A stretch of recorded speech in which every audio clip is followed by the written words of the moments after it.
Hello, thanks for joining us again today. Well, today it's Thursday.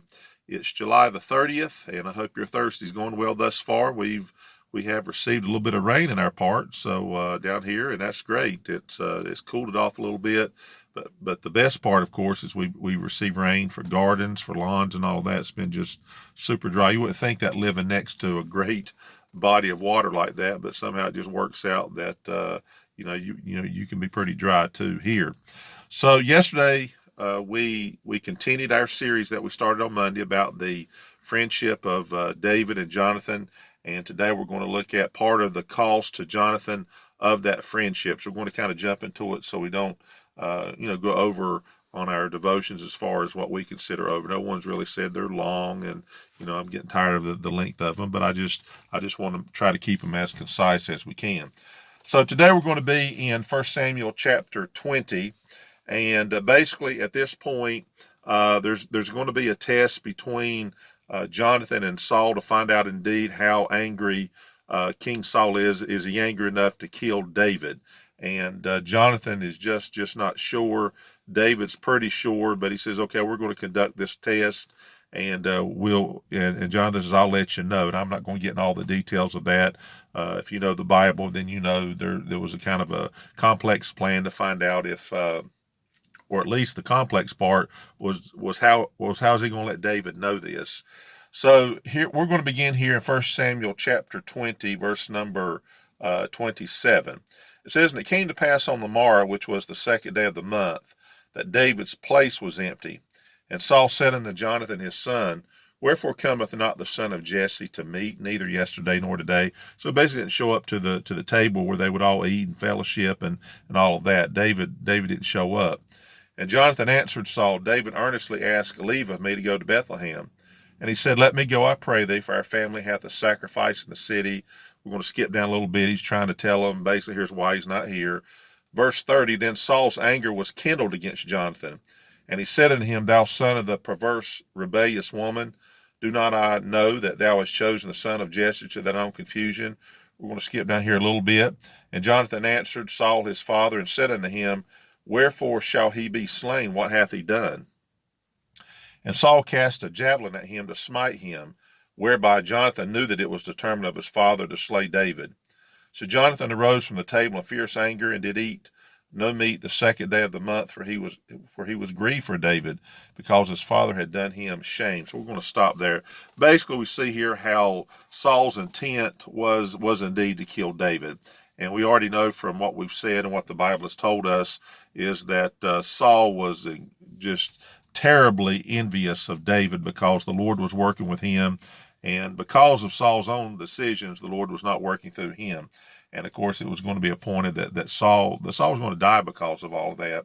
So here we find that Jonathan indeed gets the answer that his dad is so angry that David's going to die. So we see the conversation here. Basically, Saul, uh, which is basically a dad. It's the dad to Jonathan. No matter the position that Saul had as king of the land, he still had a son there, Jonathan, and he shamed him terribly.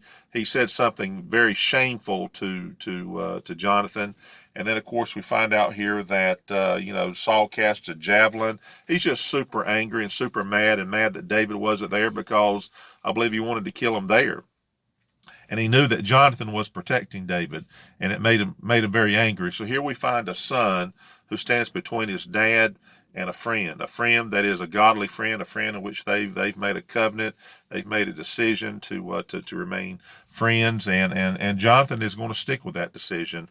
And here's part of the cost of that friendship, a cost that Jonathan was willing to make, and a cost that indeed he should have.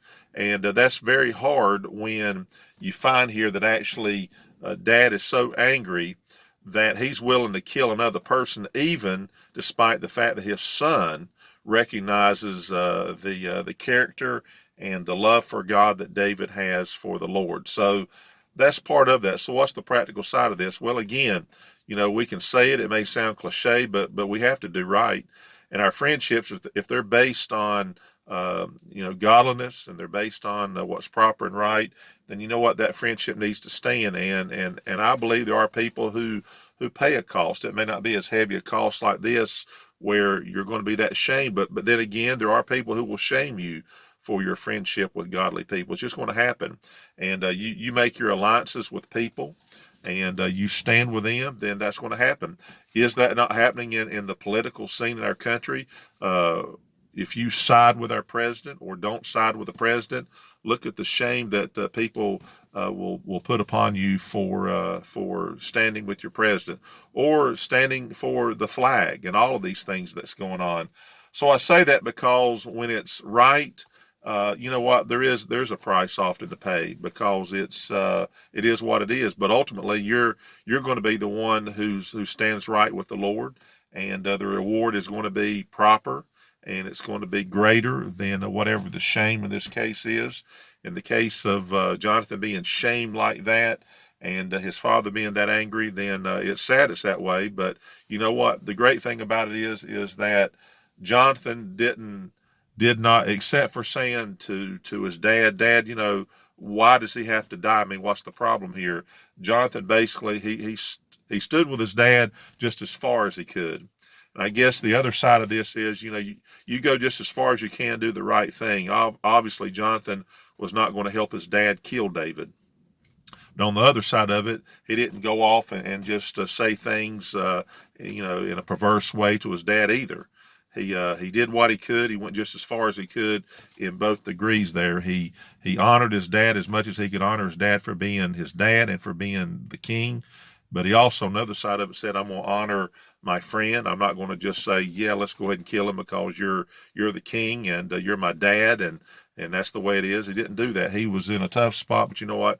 He did the right thing. So we've got to understand the balance between where we have to honor those to whom we honor, but if they disagree and they even shame us for having good and godly friends and connections like that, then we have to do what we have to do and understand to what distance do we go in both directions in honoring one and honoring the other. And that was a tough situation, but I believe Jonathan handled it properly, and I think God, of course, understood that. So we're going to close on that degree on Friday. Of course, we'll wrap this up. And I appreciate you watching our videos. I pray that you have a great Thursday today. Hope you stay safe and hope you stay healthy. And until tomorrow, have a great day.